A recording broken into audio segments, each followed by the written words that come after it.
അസ്സലാമു അലൈക്കും വറഹ്മത്തുള്ളാഹി വബറകാതുഹു. അമേരിക്കയുടെയും ഇസ്രയേലിൻ്റെയും ക്രൂരമായ ക്രൂരതകൾ കാരണം ലോകം വീണ്ടും അശാന്തിയിലേക്ക് നീങ്ങുന്നു. ഒരു പരമാധികാര രാജ്യത്തിൻ്റെ അധികാരങ്ങളും അവകാശങ്ങളും പിടിച്ചെടുക്കാനും പിടിച്ചടക്കാനും അമേരിക്കക്കും ഇസ്രയേലിനും എന്തവകാശം?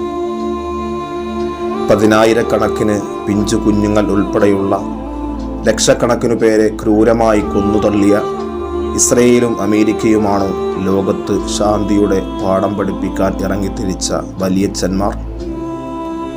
യുദ്ധഭീതിയിൽ കഴിയുന്ന നമ്മുടെ പ്രിയപ്പെട്ട ജനതയ്ക്കും നമ്മുടെ പ്രിയപ്പെട്ട പ്രവാസികൾക്കും എല്ലാ നന്മകളും സമാധാനവും ലോകത്തിന് ശാന്തിയും അല്ലാഹു തആല നൽകി അനുഗ്രഹിക്കുമാറാകട്ടെ.